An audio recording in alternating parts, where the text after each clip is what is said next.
आज আমরা শুনব বেদ শিষ্য উতঙ্কের কাহিনী। এর আগের পর্বে আমরা শুনেছিলাম ঋষি আয়তধর্মের 3 শিষ্য আরণি, উপমান্যু ও বেদের কাহিনী। এই তৃতীয় শিষ্য বেদ, যে কিনা গুরুকে সন্তুষ্ট করে আশীর্বাদ ও সর্বজ্ঞান লাভ করেন এবং গুরুর আজ্ঞা নিয়ে গৃহস্থ আশ্রমে প্রবেশ করে। তারও 3টে শিষ্য হয়। গুরুকুলে থাকা যে কত কষ্টের তা তিনি জানতেন, সেই জন্য শিষ্যদের কষ্ট দিতে চাইতেন না। একদা রাজা জন্মেজয় ও পোষ্য নামক এক রাজা বেদের নিকট উপস্থিত হয়ে তাকে উপাধ্যায় রূপে বরণ করে। একদা রাজা জন্মেজয় ও রাজা পোষ্যের যজ্ঞ করবার জন্য কিছুকালের জন্য আশ্রমের বাইরে যান এবং উতঙ্ক নামে এক শিষ্যকে আশ্রমের দায়িত্ব দিয়ে যান। যাবার সময় উতঙ্ককে বলে যান, হে বৎস, আমার প্রবাসকালে গৃহের কোনো জিনিস যেন নষ্ট না হয়। যে বিষয়ের অভাব হবে তুমি তা পূরণ করবে। উতঙ্ককে এইরূপ আদেশ দিয়ে বেদ যজ্ঞ করতে চলে গেলেন। উতঙ্ক গুরুকুলে থেকে গুরুকুলের সকল কর্তব্য পালন করতে লাগলেন। একদিন আশ্রমের নারীরা তাকে বলল, তোমার উপাধ্যায়িনী ঋতুমতী হয়েছেন, কিন্তু উপাধ্যায় এখানে নেই। ঋতু যাতে নিষ্ফল না হয় তুমি তা করো, সময় চলে যাচ্ছে। কারণ তোমার গুরু তোমাকে বলে গেছে প্রবাসকালে গৃহের কোনো জিনিস যেন নষ্ট না হয়। যে বিষয়ের অভাব হবে তুমি তা পূরণ করবে। তাই তোমার উচিত যাতে ঋতুফল নষ্ট না হয় তার ব্যবস্থা করা। এখানে একটা কথা আপনাদেরকে বলে রাখি, শাস্ত্র মতে মেয়েদের যে ঋতুস্রাব হয় তা সাধারণত 7 দিন ধরে চলে। এই ঋতুস্রাব হয়ে যাওয়ার পরে যখন সেই স্ত্রী পরিপূর্ণভাবে স্নান করে পাক পবিত্র হয়ে যায়, তারপরে যে 14 দিন থাকে, সেই 14 দিন হচ্ছে খুবই গুরুত্বপূর্ণ একটা সময়। এই সময় ফার্টিলিটি রেট খুব বেশি থাকে, ফলে স্বামী স্ত্রী মিলিত হলে গর্ভধারণ হওয়ার সম্ভাবনা থাকে। তাই এখানে আশ্রমের নারীরা বলেছিল, যেহেতু এখন ঋতুকাল চলছে, তাই এটা হচ্ছে উপযুক্ত সময় যাতে ঋতুফলটা নষ্ট না হয়ে যায়। কারণ প্রাচীন শাস্ত্র মতে ঋতুফল নষ্ট হয়ে যাওয়া খুব পাপের কাজ। তো যাই হোক, স্ত্রীদের এই কথা শুনে উতঙ্ক বলেন, আমি স্ত্রীলোকের কথায় এমন অধর্ম করতে পারি না। উপাধ্যায় আমাকে অধর্ম করবার আদেশ দেননি। এই বলে উতঙ্ক সেখান থেকে চলে যান এবং আশ্রমের অন্যান্য দায়িত্ব পালন করতে থাকে। কিছুকাল পর বেদ যখন যজ্ঞ করে আশ্রমে ফিরে আসেন এবং উতঙ্কের সকল কাজকর্ম দেখে অত্যন্ত প্রসন্ন হয় এবং বলেন, বৎস, তুমি ধর্ম অনুসারে আমার সেবা করেছ। আমি তোমায় আশীর্বাদ দিই, তোমার সকল কামনা পূর্ণ হবে। এখন তুমি নিজের বাড়ি ফিরে যেতে পারো। তখন উতঙ্ক বলে, গুরুদেব, আমি আপনাকে গুরুদক্ষিণা দিতে ইচ্ছা করি। কারণ এইরূপ সতী আছে যে, যিনি গুরুদক্ষিণা না নিয়ে শিক্ষাদান করান ও যে ব্যক্তি গুরুদক্ষিণা না দিয়ে অধ্যয়ন করে, তাদের মধ্যে একজনের মৃত্যু বা বিদ্বেষ প্রাপ্ত হয়। অনুমতি দিলে আপনার ইচ্ছা অনুরূপ গুরুদক্ষিণা দিতে চাই। বেদ বললেন, বৎস, এখন থাকুক, কিছুকাল পরে আমি তোমায় বলবো। এরই মধ্যে বেদ তার স্ত্রীকে জন্মেজয় ও পোষ্যের রাজসভায় কী কী ঘটেছে, কী কী দেখেছে, সবই বিস্তারিত বর্ণনা করেন। এইসব বর্ণনা শোনার পর একদিন বেদের স্ত্রী বেদকে বলেন, উতঙ্ক যখন আপনাকে গুরুদক্ষিণা দিতে চাইবে তখন আপনি আমার কাছে পাঠিয়ে দেবেন। গুরুদক্ষিণা কি দিতে হবে তা আমি ঠিক করে দেব। কিছুকাল পরে উতঙ্ক আবার গুরুকে বলেন, গুরুদেব, আজ্ঞা করুন, কীরূপ গুরুদক্ষিণা আপনার চাই তা আমার শীঘ্রই দিতে ইচ্ছা করছে। এই কথা শুনে বেদ বলেন, বৎস উতঙ্ক, তুমি বহুবার আমাকে গুরুদক্ষিণার কথা বলেছ।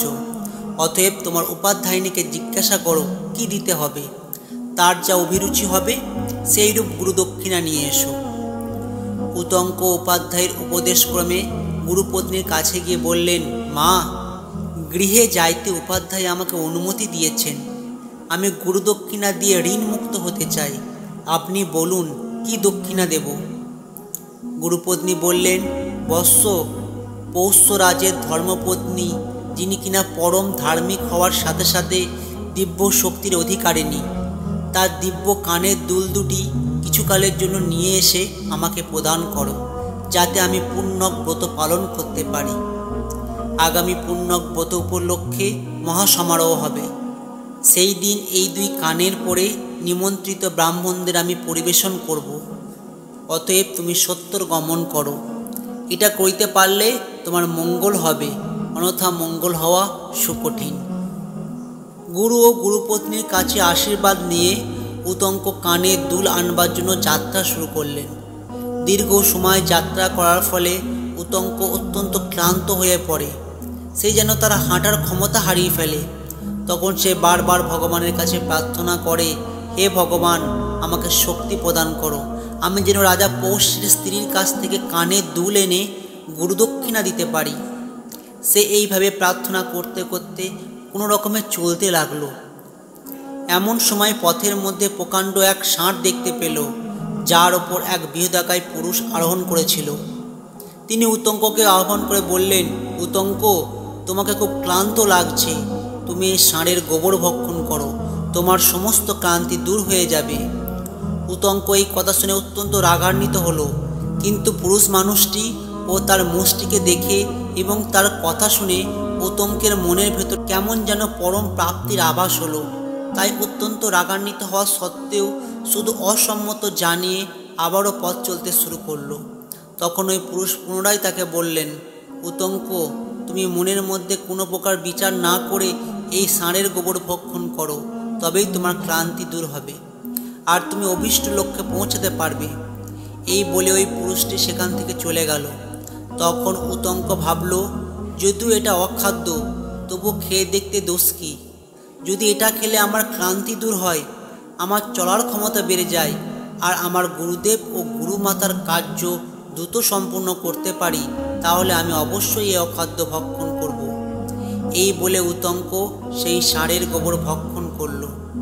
এই গোবর ভক্ষণ করার পরে উতঙ্ক বুঝতে পারল তার যেন সমস্ত ক্লান্তি দূর হয়ে গেছে। এরপর সে দ্রুত পৌষ্যের নিকট যাত্রা করলেন। রাজসভায় পৌঁছে উতঙ্ক মহারাজ পৌষ্যকে প্রণাম করে বললেন, আমি ঋষি বেদের শিষ্য উতঙ্ক, আপনার কাছে সাহায্যের জন্য এসেছি। রাজা তাকে অভিবাদন করে বললেন, ভগবান, আমি আপনার কি উপকার করতে পারি বলুন। উতঙ্ক বললেন, মহারাজ, আপনার মহিষী যে দৈব কুণ্ডলদ্বয় ধারণ করেন, গুরুদক্ষিণা প্রদানের বাসনায় আপনার নিকট আমি তা কিছুকালের জন্য প্রার্থনা করি, যাতে তারা পুণ্যক ব্রত পালন করতে পারে। পৌষ্য বললেন, ভগবান, অন্তপুরে প্রবেশ করে আমার সহধর্মিনীর নিকট উহা প্রাপ্তির আর্জি করুন। উতঙ্ক তাহার আদেশ অনুসারে অন্তপুরে গমন করলেন, কিন্তু কোথাও রাজমহিষীকে দেখতে পেলেন না। তখন তিনি পুনর্বার পৌষ্যের নিকট এসে বললেন, মহারাজ, আমার প্রতি এরূপ মিথ্যা আচরণ করা আপনার উচিত হয়নি। অনেক অনুসন্ধান করলাম, কিন্তু অন্তপুরে আপনার মহিষীকে দেখতে পেলাম না।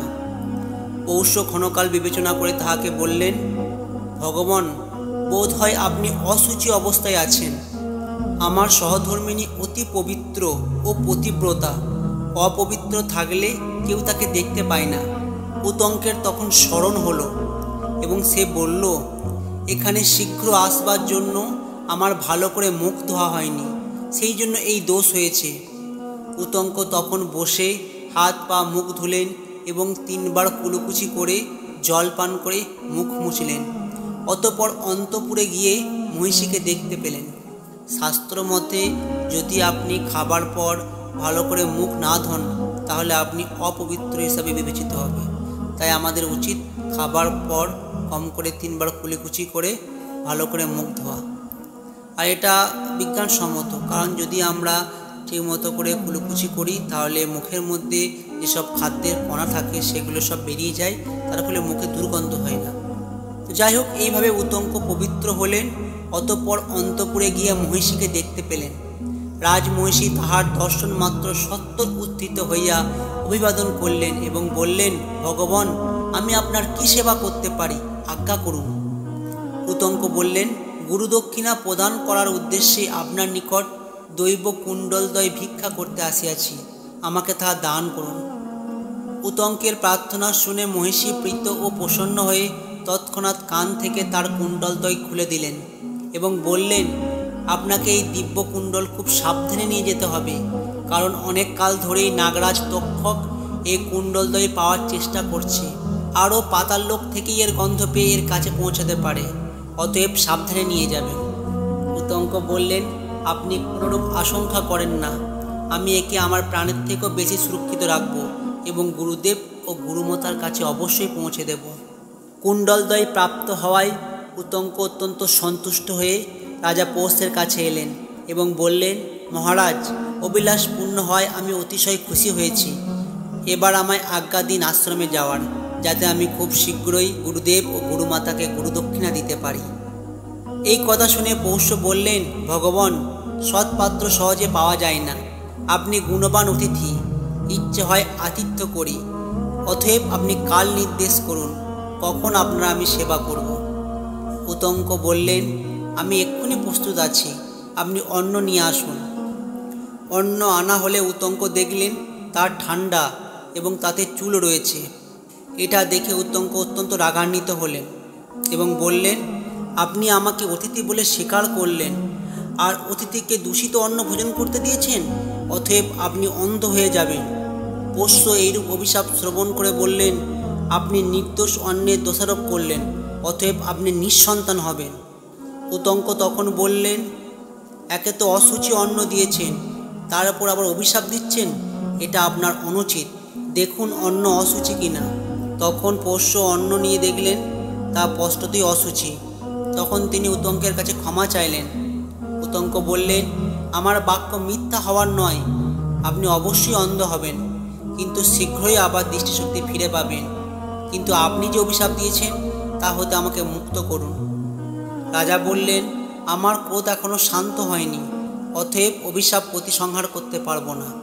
আর আপনি কি জানেন না যে ব্রাহ্মণের হৃদয় নবীন তুল্য, কিন্তু বাক্য খুরের ন্যায় নিতান্ত তীক্ষ্ণ, আর ক্ষত্রিয় এর বিপরীত বৈশিষ্ট্যের। আমি অভিশাপ প্রত্যাহার করতে পারবো না, আপনি চলে যান। উতঙ্ক বললেন, আপনি না জেনেই আমাকে অভিশাপ দিয়েছেন, অতএব আপনার অভিশাপ ফলবে না। এই বলে উতঙ্ক কুণ্ডলদ্বয় নিয়ে সেখান থেকে প্রস্থান করলেন। এখান থেকে আমরা জানতে পারলাম যে শাস্ত্র মতে ঠান্ডা খাবার এবং খাবারের মধ্যে যদি চুল পড়ে থাকে তাহলে সেই খাবার দূষিত খাবার হিসেবে গণ্য করা হয়, কারণ ঠান্ডা খাবারে রোগ জীবাণু বাসা বাঁধে, আর সেই খাবারে যখন চুল পড়ে তখন সেই খাবারকে আরও দূষিত করে দেয়, কারণ চুলের মধ্যে অনেক রোগ জীবাণু থাকে। তাই আমাদের উচিত, যারা খাবার রান্নাবান্না করেন, যারা খাবার পরিবেশন করে, তাদের উচিত মাথা ঢেকে এই কাজগুলো করা। যাই হোক, উতঙ্ক এবার কুণ্ডলদ্বয় নিয়ে আশ্রমের দিকে রওনা হলো। এদিকে নাগরাজ তক্ষক কুণ্ডলদ্বয়ের গন্ধ পেয়ে উতঙ্ককে অনুসরণ করতে শুরু করে।